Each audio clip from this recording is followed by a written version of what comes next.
नमस्कार विद्यार्थी मित्रों, फिजिक्स बार साइंस में चैप्टर 1 में एक्सरसाइज चालू थी।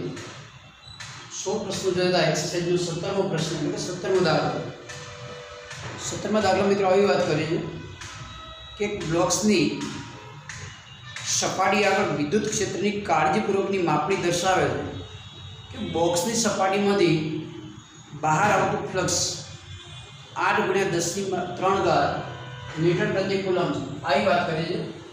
બોક્સમાંથી બહાર આવતું ફ્લક્સ બોક્સમાંથી બહાર આવતું ફ્લક્સ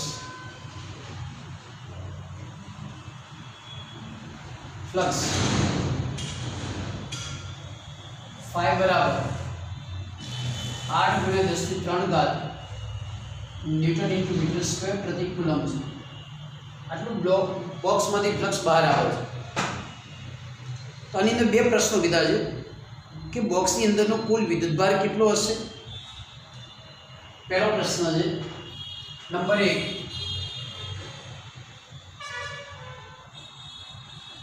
બોક્સની અંદર કુલ વિદ્યુતભાર શું?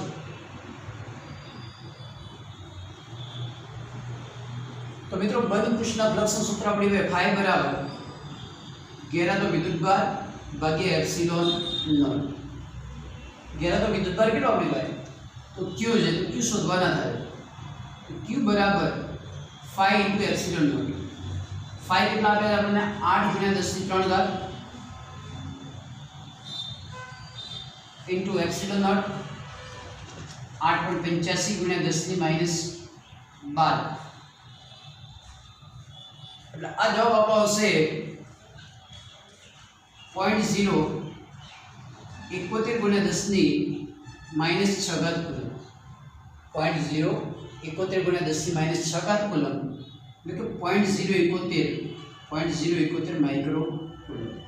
ધન વિદ્યુતભાર હશે કારણ કે ફ્લક્સ બહાર આવે છે। ઋણનું ફ્લક્સ અંદર દાખલ થતું હોય, ધનનું ફ્લક્સ ક્યાં આવતું હોય? બહાર। આનો બીજો પ્રશ્ન કે જો ઘેરાતો વિદ્યુતભાર શૂન્ય હોય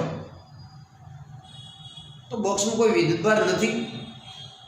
જો બોક્સની સપાટીમાંથી બહાર આવતું ફ્લક્સ શૂન્ય હોય તો તમે કેવો નિષ્કર્ષ તારવી શક્યા હો? લાઈ વાત કરે છે બીજા વિભાગ કે જો બોક્સમાંથી બહાર આવતું फ्लक्स शून्य હોય તો નિષ્કર્ષ તારવો તો શું કહી શકાય?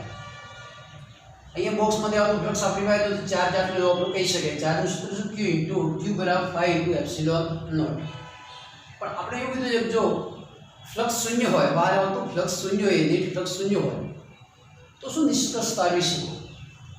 તો આપણે આવું કહી શકીએ કે phi બરાબર q / એપ્સિલોન નોટ। તો q બરાબર phi * એપ્સિલોન નોટ। phi 0 છે માટે આપણે એવું કહી શકીએ કે અહીંયા ઘેરાતો નેટ વિદ્યુતભાર શૂન્ય હશે। તો નિષ્કર્ષ આપણે આવો લખી શકીએ બોક્સના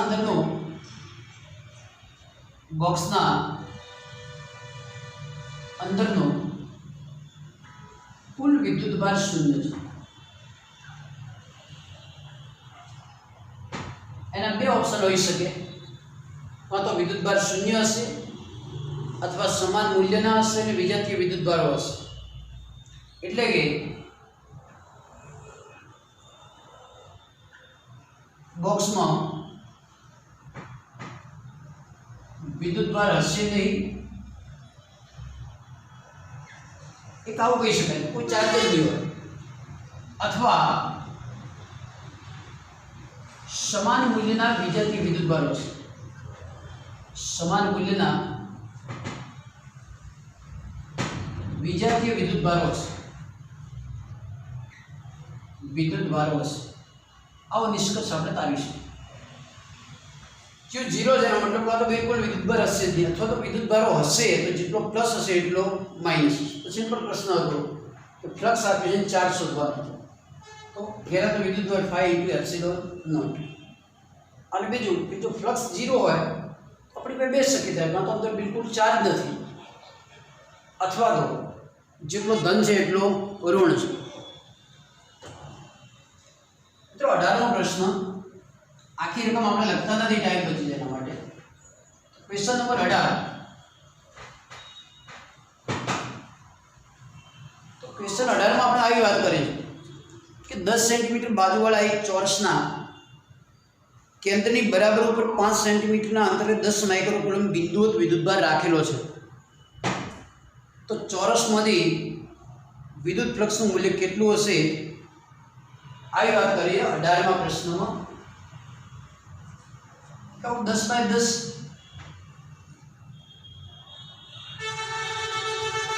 10 સેન્ટીમીટરનો ચોરસ,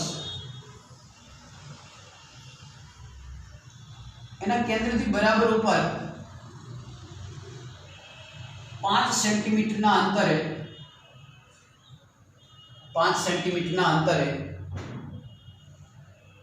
+10 માઇક્રોકુલમ ચાર્જ મૂકેલો છે. અહીંયા મૂકેલો ચાર્જ Q બરાબર +10 માઇક્રોકુલમ ચાર્જ. તો ચોરસમાંથી પસાર થતું ફ્લક્સ કેટલું હશે?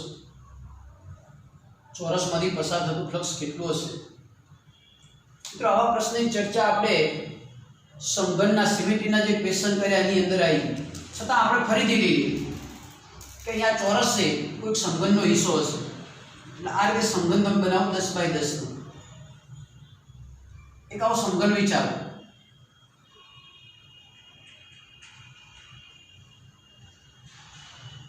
એક આ પ્રકારનું સમઘન લઈ લો. તો બન્યું શું કે ચાર્જ અહીંથી 5 સેન્ટીમીટરના અંતરે, એનો મતલબ સમઘનના કેન્દ્ર પર હોવો જોઈએ. સિમેટ્રી પૂર્ણ કરો તો ચાર્જ સમઘનના કેન્દ્ર પર હોવો જોઈએ, કે ચાર્જ સમઘન વડે ઘેરાય છે. તો આપણે આવું લખી શકીએ કે સમમિતિ પૂર્ણ કરતા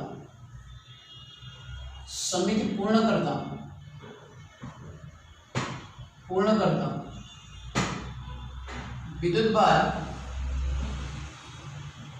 સમઘનના કેન્દ્ર પર આવે છે.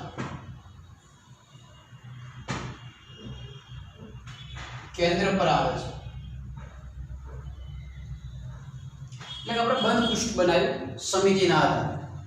તો સમઘનનું ફ્લક્સ છે એના કરતાનું કેટલા ભાગનું છે? 6ઠ્ઠા ભાગનું, કારણ કે કેટલા પૃષ્ઠ છે? 6 પૃષ્ઠ. તો આપણે લઈએ કે સમઘન સાથે સંકળાયેલું ફ્લક્સ, સમઘનનું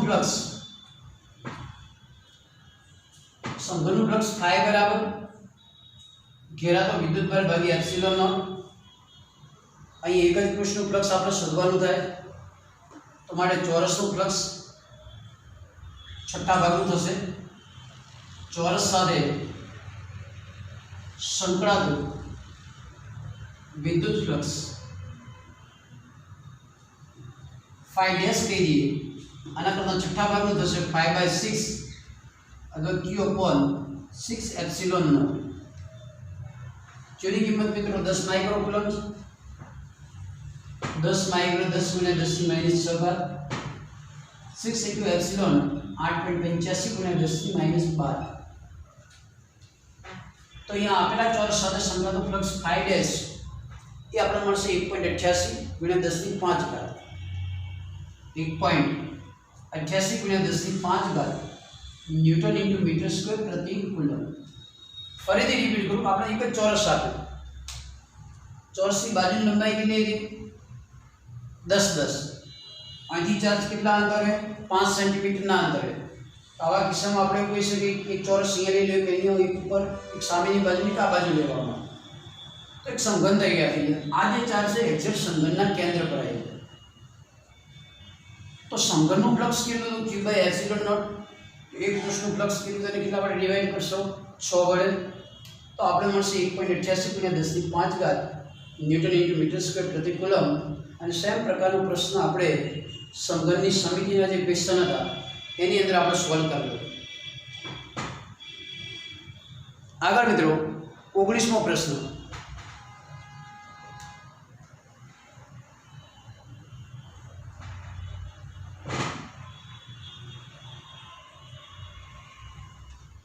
પ્રશ્ન નંબર 19 માં આવી વાત કરીએ. પ્રશ્ન નંબર 19, એક સમઘનના કેન્દ્ર પર 2 માઇક્રોકુલમ વિદ્યુતભાર મૂકવામાં આવે. એક સમઘનના આ સમઘન કેન્દ્ર પર 2 માઇક્રોકુલમ વિદ્યુતભાર મૂકવામાં આવે તો સમઘનની સપાટીમાંથી એટલે કે સમઘનમાંથી પસાર થતું ફ્લક્સ કેટલું હશે? તો સમઘનનું ફ્લક્સ શોધવાનું રહેશે કે સમઘન સાથે સંકળાયેલું ફ્લક્સ કેટલું.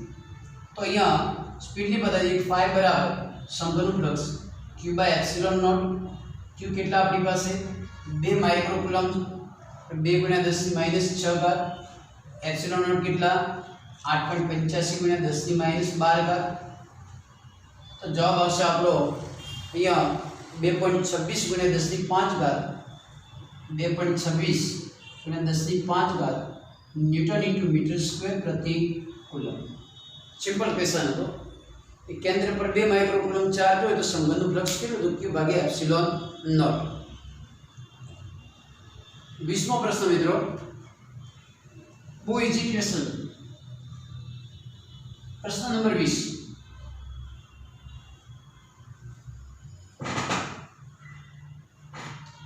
કે 10 સેન્ટીમીટર ત્રિજ્યા ધરાવતી ગોળાકાર ગાઉસિયન સપાટીના કેન્દ્ર પર મૂકેલા બિંદુવત વિદ્યુતભારના લીધે સપાટીમાંથી પસાર થતું ફ્લક્સ -1 × 10⁻³ ન્યૂટન મીટર સ્ક્વેર પ્રતિ કુલમ છે.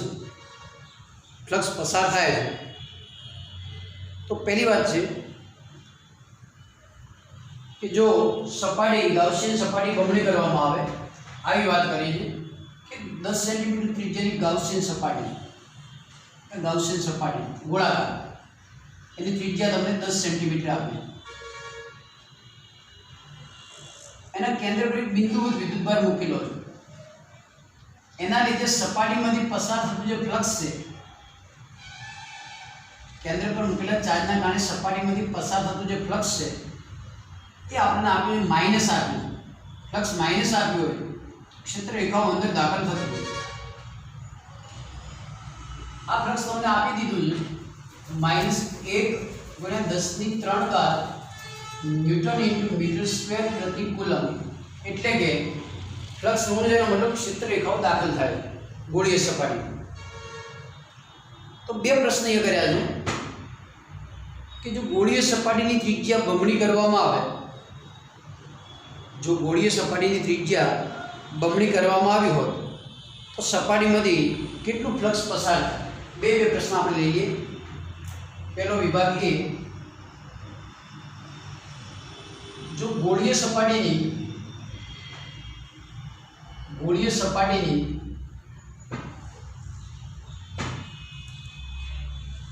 ત્રિજ્યા બમણી કરવામાં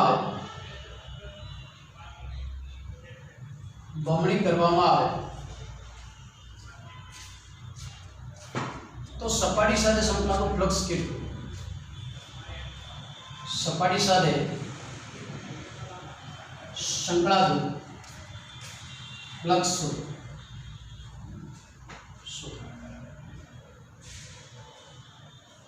બંધ પૃષ્ઠનું જે ફ્લક્સ છે, બંધ પૃષ્ઠના ફ્લક્સનું સૂત્ર phi બરાબર q/ε0. બંધ પૃષ્ઠનું ફ્લક્સ. આમાં કોઈ જગ્યાએ ત્રિજ્યાનો ઉલ્લેખ થતો નથી. તો અહીંયા ત્રિજ્યા બમણી કરવામાં આવે કે ઘટાડવામાં આવે, ત્રિજ્યા અહીંયા છે નહીં, મતલબ ત્રિજ્યા સાથે ફ્લક્સ બદલાતું નથી. માટે બંધ પૃષ્ઠનું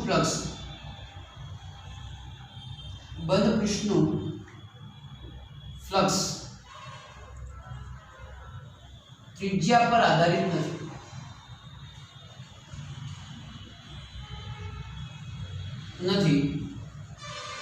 માટે ત્રિજ્યા બમણી કરતા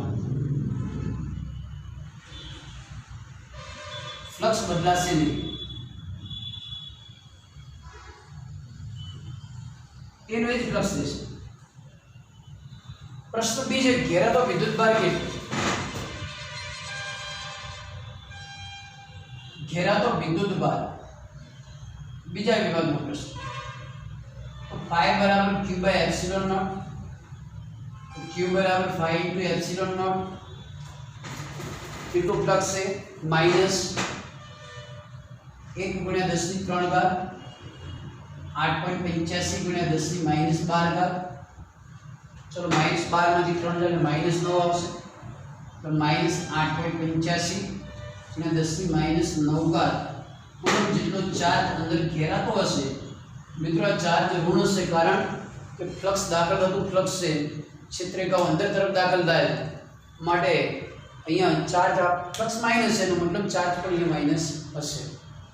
સિમ્પલ પ્રશ્ન હતો. અહીંયા એક વસ્તુ યાદ રાખવાની MCQ માટે કે ગાઉસના પૃષ્ઠની ત્રિજ્યા બમણી કરો 4 ગણી કરો એનો આધાર ફ્લક્સનો આધાર માત્ર ઘેરાતા વિદ્યુતભાર પર જ હોય છે. બંધ પૃષ્ઠના ફ્લક્સનો આધાર છે ને પણ માત્ર ઘેરાતા વિદ્યુતભાર પર જ.